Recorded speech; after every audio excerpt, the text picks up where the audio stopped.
अस्वीकरण हे चॅनल अशा व्यक्तींसाठी तयार केलं आहे ज्यांना पारंपरिक स्वरूपात वाचन शक्य नाही, विशेषतः दृष्टीहीन आणि ज्येष्ठ नागरिक. साहित्याचा प्रसार आणि त्याच्या समृद्ध वारशाचे संवर्धन करण्याचा आमचा उद्देश आहे. ही सामग्री पूर्णपणे समाजाच्या भल्यासाठी सादर केली आहे. मूळ लेखकांना योग्य श्रेय देण्यात आले आहे. भयकंप या उपक्रमाद्वारे आम्ही प्रादेशिक साहित्याचा अधिकाधिक प्रसार करण्याचा आणि त्याच्या महत्त्वाचा जागर करण्याचा प्रयत्न करीत आहोत. धन्यवाद. नमस्कार श्रोते मित्रहो, भयकंप सादर करत आहे भयकथा कादंबरीकार नारायण धारप लिखित कादंबरी ग्रहण, प्रकरण 14. रात्री 8:30 ती तिच्या खोलीत परत आली होती. आत आल्या आल्या तिने आपल्या मागे दाराचे कडी, कोंडे, बोल्ट सर्व सरकावले होते. डॉक्टर म्हणाले होते ते किती खरं होतं. या आउट हाऊसमध्ये ती एकटीच्या एकटी होती. पण सुरेखाच्या शब्दांवर विश्वास ठेवायचा तर ती वसुधा याच जागेत 2 वर्षाहून अधिक दिवस सुखाने राहिली होती. ते तिला खासच शक्य होतं. खोलीच्या मध्यभागी उभी राहून ती चारी बाजूला पाहत होती. ती आणि वसुधा प्रथमच एकमेकांसमोर आल्या होत्या. ती सशरीर आणि ती वसुधा या खोलीच्या रूपानं. कारण वसुधाच्या व्यक्तिमत्वाच्या सर्व छटा या खोलीत सामावलेल्या होत्या. तिची वस्तूंची आवड, कपड्यांची निवड, साहित्यातली जिज्ञासा, सर्व काही. हवं तर स्नेहा हा एक संशोधनाचा प्रवास समजू शकत होती. खोलीभर सर्वत्र पसरलेल्या अंशांतून ती त्या वसुधाची आकृती उभी करू शकत होती. पण कपाटातले कपडे, खोलीतलं सामान, टेबलावरची आणि रॅकमधली पुस्तकं, मासिकं पाहता पाहता तिची जराशी निराशाच झाली. पारंपरिक बंधनात राहून नेमस्तपणे वागणाऱ्या एका स्त्रीचं चित्र डोळ्यांसमोर उभं राहत होतं. डॉक्टरांपाशी सुरेखानं वसुधाचं वर्णन जराशी शाय, जराशी भाबडी, अबोल असं केलं होतं. लोकांना दिसत होती ती वसुधा अशी होती. कोणास ठाऊक तिच्या अंतर्मनात काय काय स्वप्न असतील, काय काय उर्मी असतील, काय काय फॅन्टसी असतील. होत्या तर खास. त्यांचाच तो ज्वालामुखीसारखा उद्रेक झाला होता, ज्याचा धक्का तिच्यापर्यंत पोचला होता. एवढ्यातच झोपीची तयारी करण्याची तिची मुळीच इच्छा नव्हती. पुन्हा एकदा तिनं कपड्यांचं कपाट उघडलं. वरच्या मोठ्या जागेत हँगरना साड्या ओळीने लावून ठेवल्या होत्या. त्या साड्यावरून हात फिरवता फिरवता तिची खात्री झाली त्यांच्यापैकी 2-3 वगळता बाकीच्या तिने कधीही खरेदी केल्या नसत्या. तिथेच शेजारी पर्स होत्या, मोठ्या मोठ्या लेडीज पर्स. मोठ्या पर्स लागणारच. ती वसुधा ऑफिसात जाताना बरोबर डबा, छत्री असं सामान नेत असणार. स्नेहा स्वतः एक अतिशय लहान पर्स वापरत असे. मध्ये एक अरुंद कप्पा होता, तो तिने पुढे ओढला.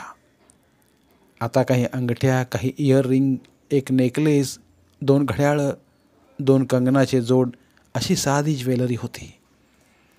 पण त्याच ड्रॉवरमध्ये तळाशी एका पुठ्ठ्याखाली वसुधाचा एक फोटो होता. पोर्ट्रेट प्रकारचा, मोठा केलेला, रंगीत. खऱ्या अर्थाने ती आता वसुधाला पाहत होती. फोटो बाहेर काढून तिने ड्रॉवर बंद केला आणि ती दिव्याच्या प्रकाशात तो फोटो नीट पाहायला लागली. आणि एकाएकी उठून ती आरशासमोर उभी राहिली आणि आरशातल्या प्रतिबिंबाशेजारीच तो फोटो धरला. शंकेला जागाच नव्हती. ती आणि वसुधा अगदी हुबेहूब एकमेकींसारख्या दिसत होत्या. घटनांना हे एक वेगळंच वळण होतं आणि तिच्या स्वतःवरच्या विश्वासाला आणखी एक धक्का होता. शारीरिकदृष्ट्या ती वसुधाच होती, यात काहीही शंका नव्हती. पण ते तर नुसतं बाह्यकवच होतं. आतला जिवंत रसरसता आत्मा स्नेहाचा होता.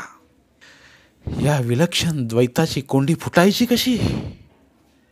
ती वर वर वसुधा नावाने वावरू शकेल, पण तिच्या जन्मभराच्या श्रद्धा, विश्वास, सवयी, ग्रह, आवडीनिवडी, थोडक्यात तिच्या मानसिकतेचा साचा, तो कसा बदलता येईल?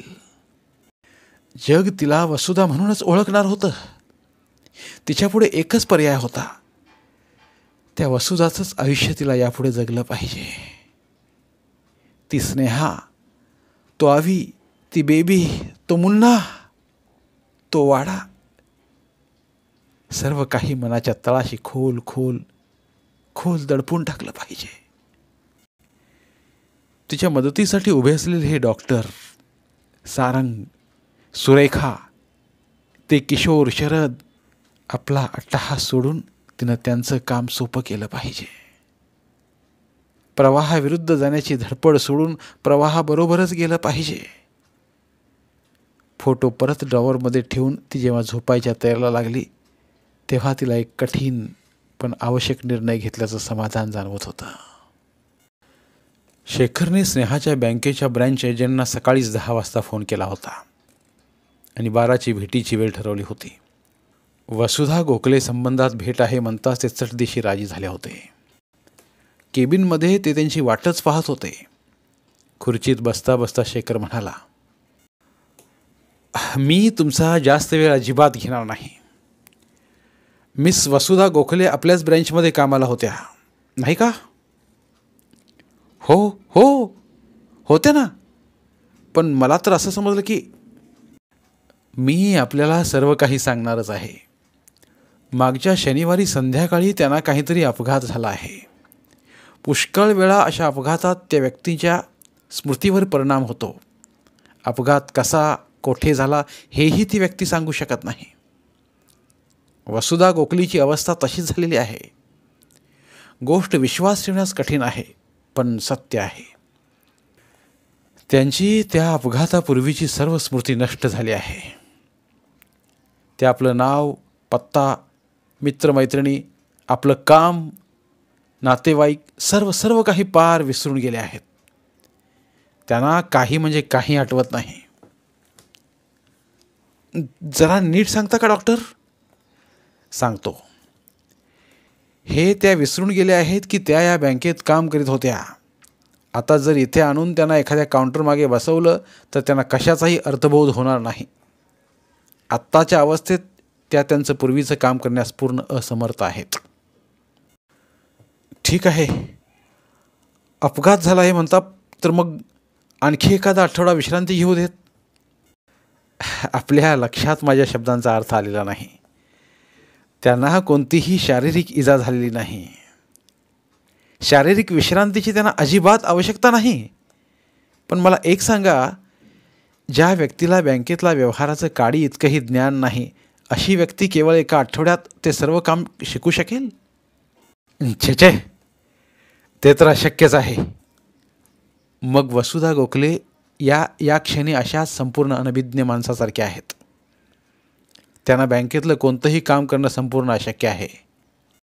ही तर मोठीच पंचायत झाली.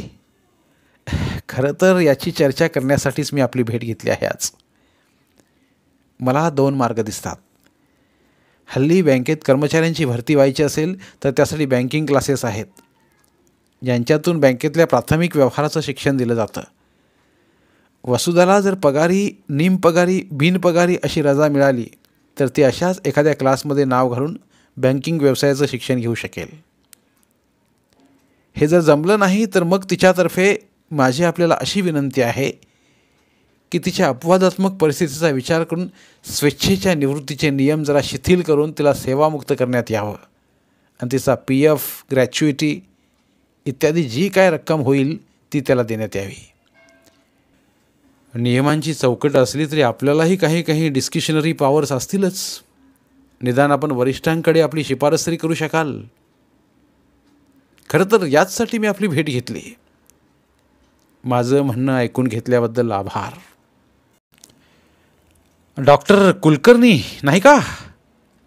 डॉक्टर कुलकर्णी, एक कराल का? त्या वसुधाला माझी भेट घ्यायला सांगाल का? एखादा माणूस सर्व आयुष्याचा इतिहास, मिळवलेलं ज्ञान, हस्तगत केलेली कला एका निमिषमात्रात पार विसरून जाईल यावर माझा तरी विश्वास बसत नाही. हो, तुमचंही खरं आहे. तुम्ही स्वतः पाहिल्याखेरीज तुमचाही विश्वास बसणार नाही. मी त्यांना सोमवारी सकाळी 11:30च्या सुमारास इथे यायला सांगू का? हो हो, छान होईल. मग निघतो मी. थँक्यू. या बँकेच्या भेटीबरोबरच दुसराही एक विचार शेखरच्या मनात आला. स्नेहा आणि वसुधा यांच्या हकीकतीतील जमीन आसमानाचा फरक होता. दोघींची वय तीच होती, पण स्नेहा 2 मुलांची आई होती, तर वसुधाला थोडे दिवस गेल्यानंतर तिची प्रेग्नन्सी टर्मिनेट करण्यात आली होती. प्रत्यक्ष फिजिकल एक्झामिनेशन केली तर यापैकी कोणतं खरं हे सहज समजेल अशी त्यांची कल्पना होती. पण गायनाकॉलॉजी हा काही त्यांचा प्रांत नव्हता. दुपारी परत आल्यानंतर त्यांनी आपल्या परिचयाच्या एका लेडी गायनाकॉलॉजिस्टला फोन केला आणि फोनवरच हा प्रश्न विचारला. आपल्याला हे आधीच कसं सुचलं नाही याचं तो मनाशी नवल करीत होता. तिच्या बोलण्याच्या सत्यासत्यतेचा पडताळा पाहायचं किती सोपं साधन उपलब्ध होतं. पण त्या लेडी गायनाकॉलॉजिस्टच्या उत्तराने त्याच्या सर्व आशावर पाणी फिरलं होतं.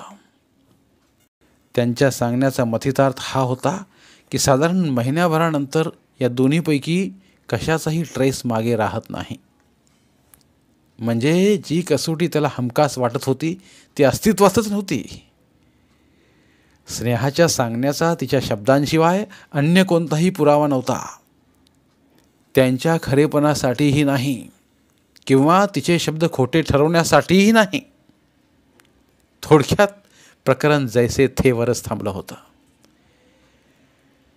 रविवारी सकाळी शेखरने खऱ्यांकडे फोन लावला.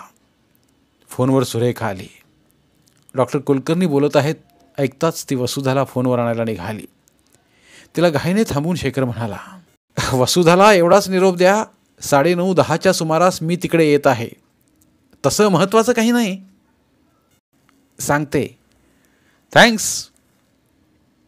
त्याची गाडी आवारात आली तेव्हा स्नेहा खोलीच्या दाराशी उभीच होती.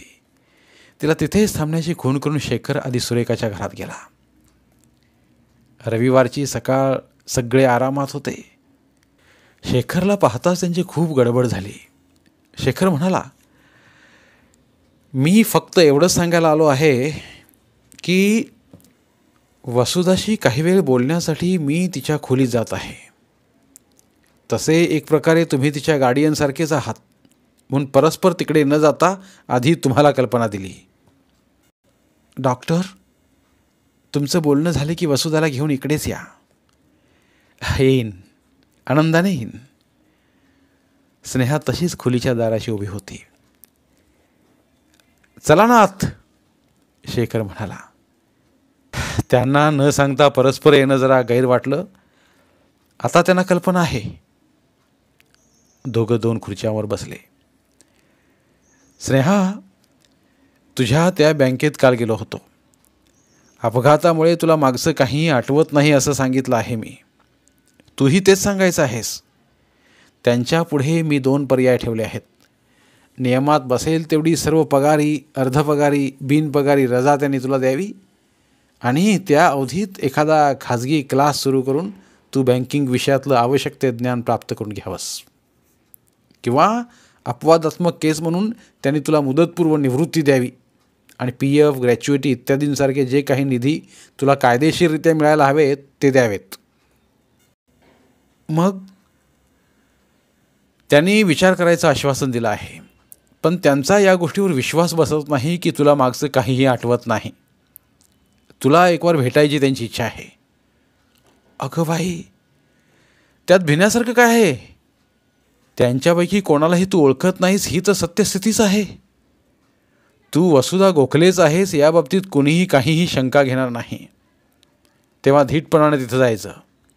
त्यांच्या सर्व प्रश्नांना खरी खरी उत्तरं द्यायची. पुढे तू एकदा तिथलं वातावरण पहा, मग काय ते ठरव. स्नेहाला एकदम कपाटातला तो फोटो आठवला. डॉक्टर, तुम्हाला काहीतरी दाखवायचं आहे म्हणत ती उठली आणि कपाटातला ड्रॉवर पुढे ओढून तिने त्यातला वसुधाचा फोटो काढला आणि तो डॉक्टरांच्या हाती दिला. फोटोकडे पाहताच त्यांच्या तोंडून उद्गार निघाला, माय गॉड. आणि मग जरा वेळ तो फोटो पाहून ते म्हणाले, अमेझिंग, अमेझिंग. ते एकदा फोटोकडे आणि एकदा तिच्याकडे असे आळीपाळीने पाहत होते. शेवटी ते म्हणाले, तुझ्यासारखी दिसते असं सुद्धा म्हणता यायचं नाही. तो तो फोटो तुझाच आहे. पण स्नेहा गंभीर झाली होती. डॉक्टर, ती म्हणाली, जेव्हा मी तो फोटो पाहिला तेव्हा सुरुवातीस असंच नवल वाटलं मला. पण मी जसजसा विचार करायला लागले तेव्हा मनात अशी कल्पना यायला लागली की ते स्नेहाचं सारं पूर्वायुष्य म्हणजे केवळ दिवास्वप्न आहे. मी वसुधाच आहे. स्नेहा, शेखर म्हणाला, त्या वसुधाला फार मोठा शॉक बसला होता ते लक्षात ठेव. संधी मिळत नव्हती म्हणून तिने ते सर्व आतले आत कोंडून ठेवलं होतं. त्या संध्याकाळी संधी मिळताच ती बाहेर पडली. पण पुढे काय झालं ते आपल्याला माहीत नाही. मी काल रात्री यावर बराच विचार करत होते आणि शेवटी मी ठरवलं आहे की ती स्नेहा आणि तिचं आयुष्य हे सर्व काही मला पार विसरून जायला हवं. वसुधा म्हणूनच यापुढे जगायला हवं. ते अगदी बरोबर आहे, शेखर म्हणाला. पण डॉक्टर, स्नेहा कळवळून म्हणाली, सारंगच्या त्या इमारतीमागची ती 2 झाडं, मी शपथेवर सांगते, ती झाडं माझ्या सततच्या पाहण्यातली ओळखीची होती. आणि तळेगावची भेट, त्या वाड्यातला इंचने इंच माझ्या ओळखीचा होता. डॉक्टर, घडलेले प्रसंग मी भाऊला सांगितले तेव्हा तोही चकित झाला होता. आजवरचं सगळं आयुष्य असं पोलादी लेखणीने मेंदूवर कोरलं गेलं आहे. अक्षरशः हजारो आठवणीची गर्दी आहे. ते सर्व कसं विसरू मी? ते कठीण आहे तर खरंच. हे सर्व कल्पित असू शकेल डॉक्टर.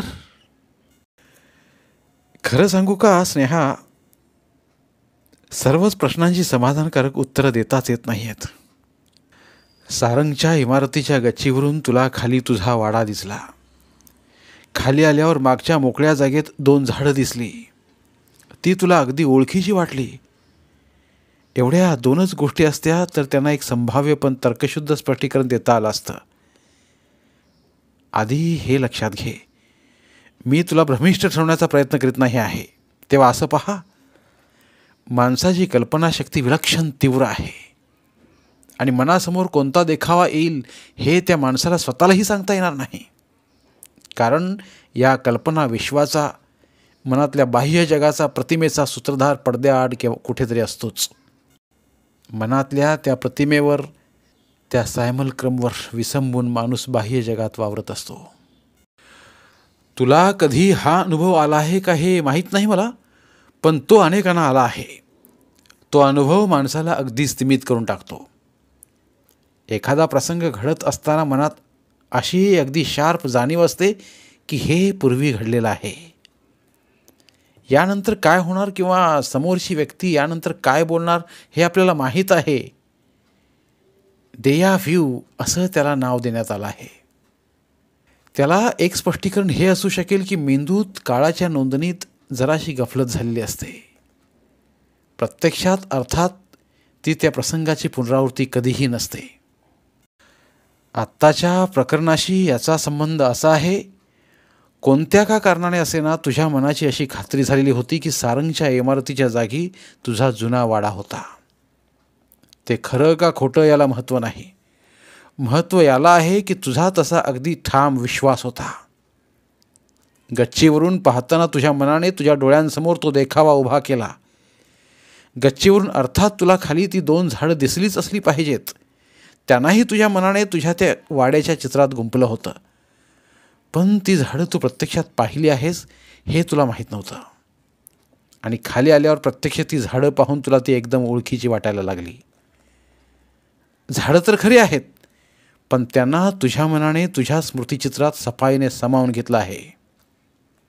असं स्पष्टीकरण होऊ शकलं असतं. पण एक मोठा पण आहे. तू स्वतः वसुधा म्हणून वावरत असताना तळेगावला गेली होतीस का? तसं असलं तर मग त्या शारंगपाणींच्या बंगल्याची आठवण मनात असणं शक्य आहे. त्या सदाशिवला स्वतःचा भाऊ समजणंही शक्य आहे. पण तू तिथल्या त्या जुन्या आठवणी सांगितल्यास ज्यांच्यापैकी एकही त्या बाईने किंवा त्या शारंगपाणीने नाकारली नाही. त्या आठवणींचं स्पष्टीकरण कसं करायचं? म्हणून सांगतो, त्या तुझ्या पूर्वायुष्याला खोटं किंवा भ्रामक समजू नकोस. एवढंच समज की सध्या ते तुझ्या अनुभवाच्या आवाक्यात नाही. काही कारणाने ते सर्व एका अभेद्य पडद्यामागे गेलं आहे. समज तुझी एक अगदी जवळची मैत्रीण कायमच्या वास्तव्यासाठी खूप लांबवर परदेशात निघून गेली आहे. दोघींना कळून चुकलं की आता या जन्मात दोघींची पुन्हा भेट होणे नाही. मग तिच्या आठवणी तू जशा मनाच्या मागच्या कप्प्यात बंद करून ठेवशील तसंच इथं कर. तो अरविंद, ती 2 मुलं तुला पुन्हा भेटणार नाही आहेत. त्यांना असं दृष्टीआड कर. वियोगाचं दुःख होईल पण त्यात विरहाचा शोक असणार नाही. ते सर्व कुठेतरी आहेत, सुखात आहेत ही भावना मनात ठेव. म्हणजे मग हे नवं आयुष्य सुसह्य होईल तुला. मग शेखर जरासा हसत म्हणाला, केवळ शब्द, त्यांनी कधी समाधान होईल का? पण तेही आवश्यक असतात. शेवटी खरी मदत तुझी तूच स्वतःला करायची आहेस. माझ्या या सर्व प्रदीर्घ व्याख्यानाचा शेवटी अर्थ हा की तुझे ते पूर्वाश्रमींचे अनुभव खोटे, कपोलकल्पित, भ्रामक समजायचे नाहीत. पण त्यांना सध्या कुलूपबंद ठेवायचं आणि या नव्या आयुष्याला सुरुवात करायची. म्हणजे उद्यापासून. उद्या सकाळी 11:30च्या सुमारास तू त्यांना भेटणार आहेस असं मी त्यांना सांगितलेलं आहे. तेव्हा तिथे त्यावेळी जायचं. आणि दुसरी एक गोष्ट सांगायची होती. इथल्या कागदपत्रात त्या वसुधा गोखलीची सही असणारच. मराठी असेल, इंग्रजी असेल, ती शोधून काढ आणि ती सही करण्याचा सराव कर. ही काही फोर्जरी नाही, गुन्हा नाही, काही नाही. एखाद्याच्या उजव्या हाताला अपघात झाला की तो डाव्या हाताने सही करण्याचा सराव करतोच की नाही? मग ही सही तुझीच आहे, ती तू करायला शिक. कारण 1000 ठिकाणी ती लागणार आहे. आता काही शंका असल्या तर त्या मनातच ठेव. चल, त्या सुरेखाबाईने आपल्याला बोलावलं आहे. चल, तिथे मी आता याबद्दल काहीही बोलणार नाही आहे. उद्या 11:30च्या सुमारास तिथे जायचं ठरलं आहे. हो, स्नेहा म्हणाली. मग संध्याकाळी काय झालं ते फोनवर कळव. ठरलं? हो, स्नेहा हसत म्हणाली. धन्यवाद. उर्वरित कादंबरी पुढील भागात. धन्यवाद. प्रिय श्रोते मित्र हो, आपल्यासाठी एक आवाहन. आमच्या चॅनलच्या प्लेलिस्ट विभागात तुमच्यासाठी शेकडो कादंबऱ्यांचे ऑडिओ बुक्स उपलब्ध आहेत. तिथे प्रत्येक कादंबरीचे सर्व भाग एकत्रित मिळतील. त्यामुळे सध्या सुरू असलेल्या क्रमशः कादंबरीच्या पुढील भागासाठी वाट पाहण्याची गरज नाही. तुमच्या वेळेनुसार तुम्ही संपूर्ण कादंबरी सलगपणे ऐकू शकतात आणि साहित्याचा आस्वाद घेऊ शकता. कृपया आमच्या चॅनलच्या होमपेजवर जाऊन प्लेलिस्ट चेक करा आणि तुमची आवडती कादंबरी निवडा. धन्यवाद.